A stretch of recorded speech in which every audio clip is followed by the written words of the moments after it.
Tu es un avocat à succès. Pas simplement bon, vraiment à succès.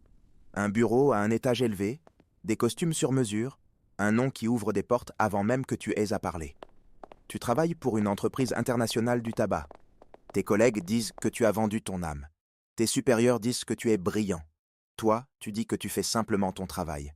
Tu défends des entreprises, pas des décisions personnelles. Tu répètes cela sans cesse, comme cette fois-là. Un garçon de 15 ans est apparu dans tous les journaux télévisés. Poumons endommagés. Famille détruite. Ils ont poursuivi l'entreprise en affirmant qu'ils l'avaient rendu accro. Tu t'es levé devant le tribunal sans élever la voix. Tu as expliqué que personne n'oblige personne à fumer, que le produit était légal, que la responsabilité individuelle existe toujours. Tu as gagné le procès. Tu aurais pu contre-attaquer la famille pour diffamation. Tu ne l'as pas fait. Cela t'a permis de mieux dormir cette nuit-là.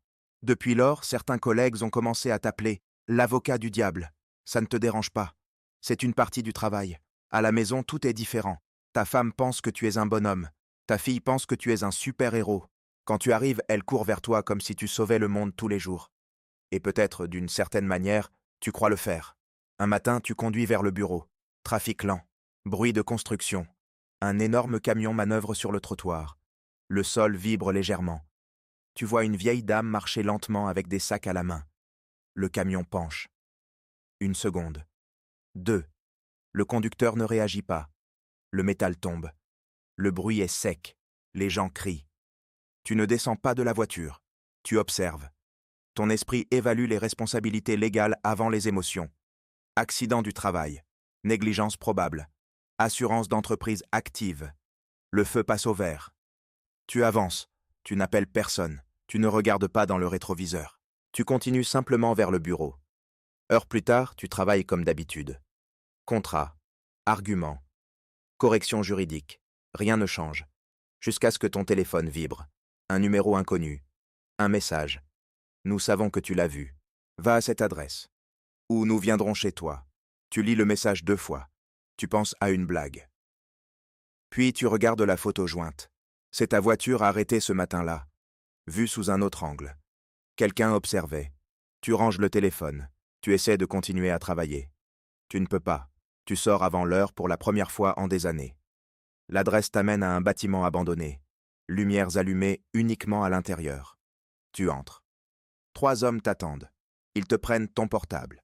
Ils t'attachent les mains. Tu reconnais l'homme qui s'assoit en face de toi. L'un des hommes les plus dangereux qui existent. Il n'a pas besoin de se présenter. Il te regarde comme s'il te connaissait déjà.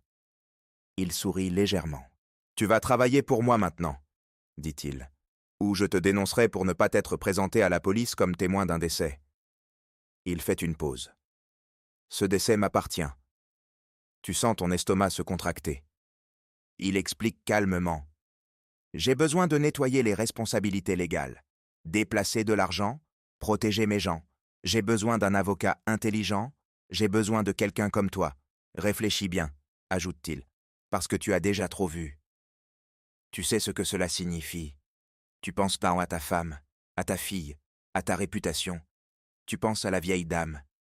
Et tu te souviens que tu n'as rien fait. Tu respires profondément. Tu hoches la tête. Tu acceptes. Le chef sourit comme s'il n'avait jamais douté. Le lendemain, tu reviens au bureau. Tout semble normal.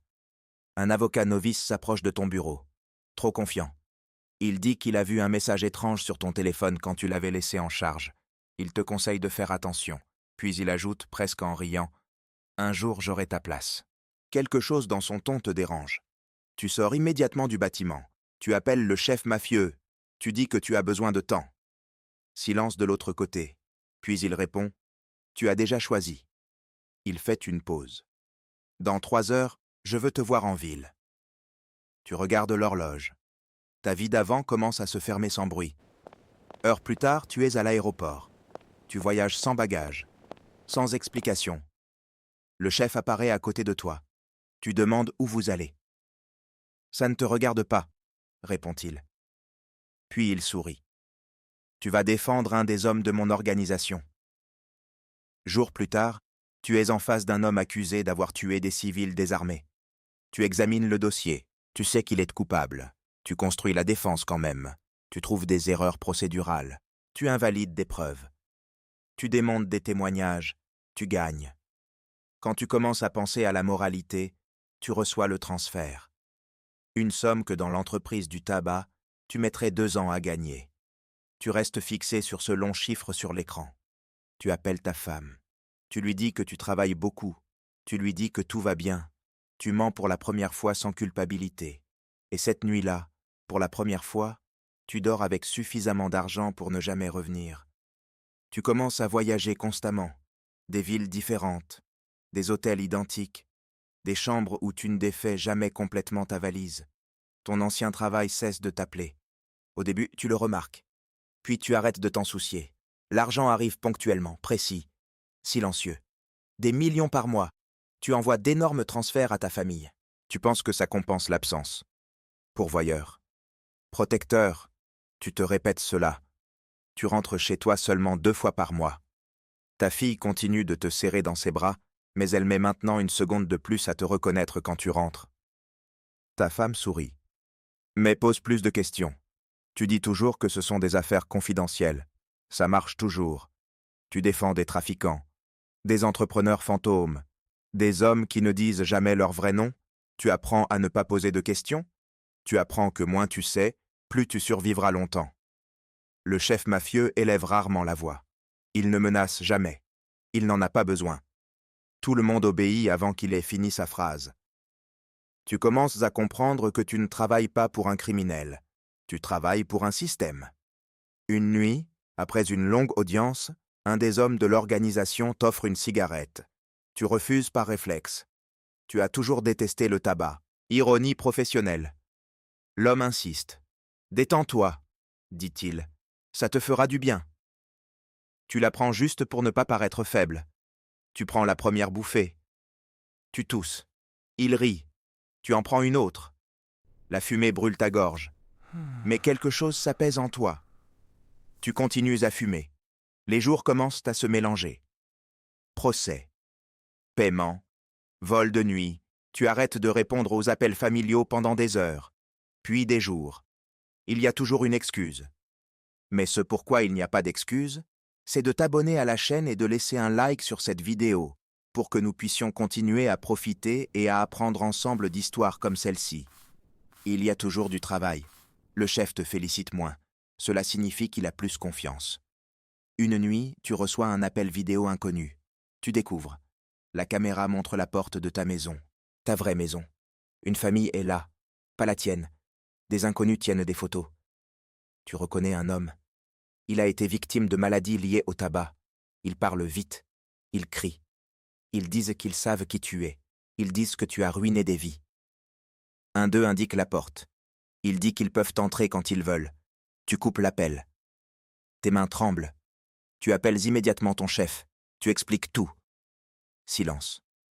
Puis il répond calmement. Tu ne peux rien faire d'ici. Tu dis que tu iras à la police. Ah, son ton change à peine. Tu ne feras pas ça. L'appel se termine. Tu restes à regarder l'écran éteint. Pour la première fois, tu comprends que tu ne peux pas protéger ta famille. Tu ne peux qu'attendre. Jours plus tard, tu remarques quelque chose d'étrange. Ton portable fonctionne plus lentement. Quelques conversations disparaissent. Contacts déplacés. Tu penses que c'est de la paranoïa, jusqu'à ce qu'un matin tu te réveilles et que le téléphone ait de petites marques que tu ne reconnais pas. Il est identique. Mais il ne se sent plus pareil. Tu ne demandes rien. Tu as appris à ne pas le faire. Tu commences à mal dormir. 2 heures. 3 au maximum. Tu fumes plus. Une cigarette après l'autre. La fumée remplit les salles de bain d'hôtel et les voitures fermées. Tes mains tremblent quand tu n'as pas de cigarette. Un avocat qui défendait les compagnies de tabac a maintenant besoin de nicotine pour fonctionner. Tu n'y réfléchis pas. Tu continues simplement. Tu perds un procès important. Un associé direct du chef. Tu es distrait en pensant à ta famille pendant l'interrogatoire. Le juge tranche contre toi. Le silence qui suit pèse plus que tous les cris. Dans les toilettes du tribunal, tu allumes une autre cigarette. Un des hommes de l'organisation entre. Il te regarde. « Maintenant, tu t'inquiètes pour eux ?» demande-t-il. « En des mois, tu ne les as vus que quelques jours. Quelque chose se brise. Tu le frappes avant de réfléchir. L'homme tombe contre le lavabo. La sécurité entre immédiatement. La police arrive quelques minutes plus tard. Ils arrêtent tous les deux. La cellule sent l'humidité et le métal. Tu demandes une cigarette dès que tu entres. Puis une autre. Puis une autre. Tu ne peux pas t'arrêter. Le temps devient épais. Tu penses à ta femme, à ta fille, à la vieille dame sous le camion, à tout ce que tu as ignoré. L'anxiété te serre la poitrine. Tu appelles le gardien. Tu lui dis que tu parleras, que tu livreras ton chef, que tu diras tout. Tu veux juste retourner avec ta famille. Le gardien te regarde sans expression. Il sourit à peine. « Intéressant, dit-il. Tu ne sais pas si c'est moquerie ou intérêt réel. Heures plus tard, tu doutes de ce que tu as fait. Peut-être que le gardien travaille pour la mafia. Peut-être pas. Peut-être qu'il joue juste avec toi. Tu n'es plus sûr de rien. Tu passes des jours sans savoir ce qui arrivera. Le sommeil disparaît. La fumée remplit tes poumons sans cesse. Finalement, tu sors. Amende. Suspension temporaire du droit d'exercer. Le chef t'appelle. Il dit que le mieux est de rentrer chez toi, de te reposer, de te remettre les idées en place. Tu acceptes sans discuter, parce que tu n'as plus la force de décider quoi que ce soit. Tu montes dans l'avion en regardant par la fenêtre sans réfléchir. Pour la première fois en des mois, tu rentres sans instruction, sans escorte, sans travail, juste toi. Tu crois que tout peut s'arranger, que tu arrives encore à temps. L'avion atterrit à l'aube. La ville est la même, le même bruit, les mêmes rues, la même vie qui semble t'avoir attendu intacte.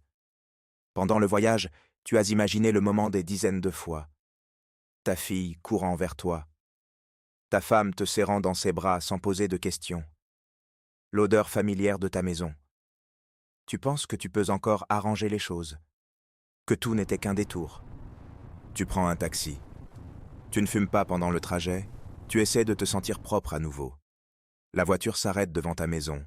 Tu descends lentement. Le jardin est soigné. Trop soigné.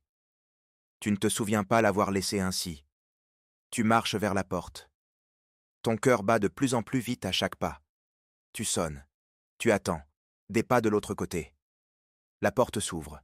Ce n'est pas ta femme. Un homme te regarde, confus. Il met quelques secondes à te reconnaître.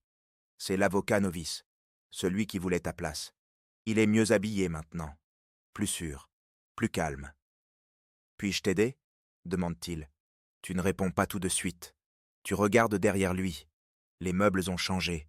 Les murs ont d'autres tableaux. Rien ne sent pareil. Tu demandes pour ta famille. Ta voix est plus faible que ce que tu attendais. L'homme fronce les sourcils.